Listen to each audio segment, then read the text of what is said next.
लोग का एक देव महादेव कैसे हैं जो जगत में जीव को रोगों से मुक्त कर देते हैं। रोग से मुक्ति देने वाले वो केवल एक शिव है। शास्त्र कह रहा है भगवान शिव ओगड़ी दानी दयालु दातार मेरे शंकर ने लीला रची। आज भी स्कंद पुराण कथी है कि भगवान शंकर ने अन्नपूर्णा के दरवाजे पर पहुंचकर जब काशी में भिक्षा मांगी थी तो अन्नपूर्णा ने कहा था, ए शंकर, मैं उस गरीब से गरीब व्यक्ति का भी भंडार भर के रखूंगी, बस एक गलती नहीं होना चाहिए कि जहां भोजन बने उस स्थान पर बैठकर, उस स्थान पर खड़े होकर भोजन बनाते समय उस भंडार गृह में जूता नहीं होना चाहिए। तो मैं भर दूंगी भंडार। जिस प्लेटफॉर्म पर खड़े होकर माताएं भोजन बनाती, सब्जी बाजारती, वहीं पे हाथ में लेके चख लेते। हरिओ जगदम्बा, विचार तो करो। भले तुम भगवान को भोग नहीं लगा रही पर पति तो परमेश्वर है। भले तुम भगवान को भोग नहीं लगा रही पर पति तो परमेश्वर है।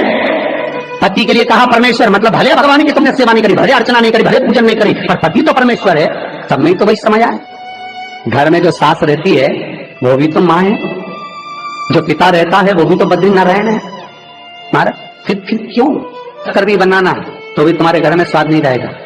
और जिस मंदिर में, आश्रम में, भंडारे में जब तक भगवान का भोग नहीं लगता तब तक चखा नहीं जाता, चाहे नमक डला ना डला, मिर्ची डली ना डली, शक्कर डली ना डली, भंडारे के भोजन में जो मिला दिया आखिरी में फिर भगवान ने अगर पा लिया तब चखा गया कि अब भोजन में स्वाद है कि नहीं है। तो कभी अन्नकूट की जो सामग्री बनती है, सब्जी बनती है, राम भाजी बनती है, राम भाजा बनता है, मिक्स वेज सब्जी बनती है, भगवान के भंडारे की कद्दू की सब्जी बनती है, उसमें आप भले मिर्ची ना डली, नमक न डला, फिर भी घर में एक पूरी खाते रहोगे, वहां 4 मिनट का क्या होगा? क्यों? क्योंकि वहां अन्नपूर्णा स्वयं देने के लिए तैयार खड़ी है। और हमारे घर में तुम चक चक के बना रही, बेटे को दूध भी दे रही तो बोतल में से 2 बूंद टपका के पहले चक ले रही। बाहर चले जाओ, बाहर चख सकते हो, बाहर जाकर पाओ, फिर बच्चे के लिए दूध में शक्कर मिला लो। चाय बनाते हुए गैस के ऊपर चाय रखी है, मई उकल रही, मई से चाय की चन्नी से लेके फिर चख ली। कैसे आए वे अन्नपूर्णा ये तो बताओ। लोग कहते हैं हमारे घर में सारा सुख है गुरुजी, पर शांति नहीं है। हमने शांति ना जाने चली गई क्योंकि किचन में किचकिच भरा गई। शांति कहां से होगी? इतना किचकिच भरा हुआ है। प्रेम, करुणा, वात्सल्यता, स्नेह, समर्पण समाप्त हो गया। तो लड़का और लड़की का विवाह नहीं हो रहा, बहुत हताश हो गए, परेशान हो गए, विवाह संबंध जमी नहीं रहा।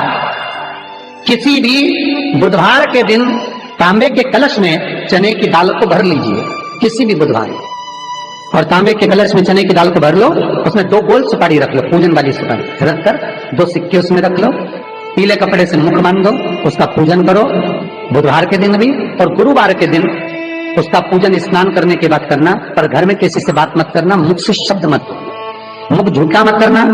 पूजन करने के बाद उल्टे हाथ पर कलश को रखकर सीधे हाथ से ढककर कोई ब्राह्मण के घर में जाकर साथ में किसी को ले जाओ, बिना बोले, बिना बात करे, बिना कहे, साथ जाकर ब्राह्मण का दरवाजा बजा के बात कर ले और तुम्हें गया वो, पर तुम्हें नहीं बोलना है। और वो कलश ब्राह्मण की अपनी कामना कर कर वो कलश का दान दे दिया जाए।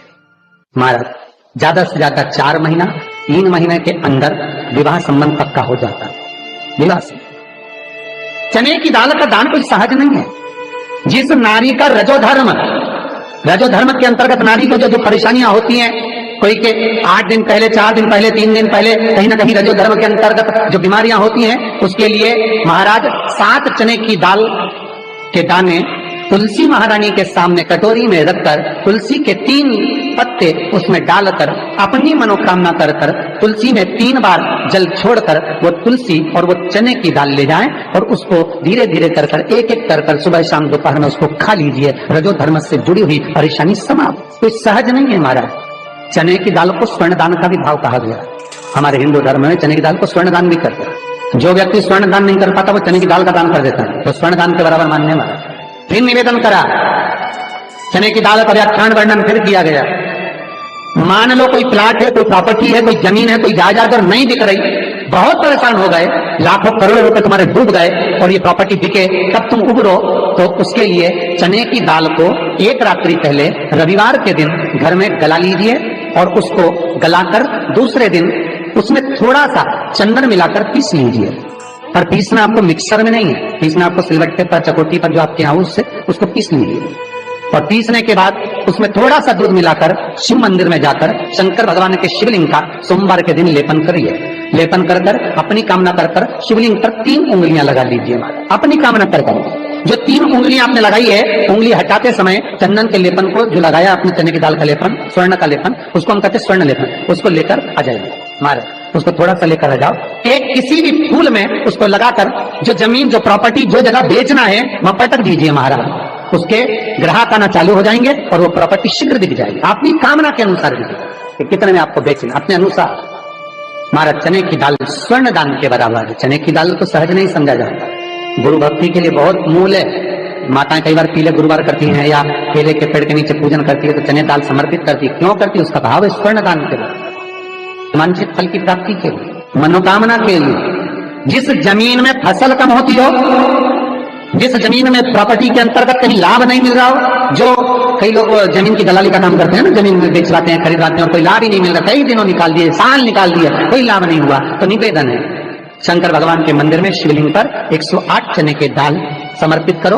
उस 108 चने की दाल को प्रदोष के दिन शाम के समय समर्पित कर कर उस दाल को उठाकर लिया, जेब में पीले रुमाल के साथ उसको बांध कर रख लो। किसी प्रॉपर्टी का सौदा कराने जाओ, उसको पटक कर लेकर जाओ, आपके लाभ होना चालू, सौदे होने चालू, आपको कमीशन मिलना चालू।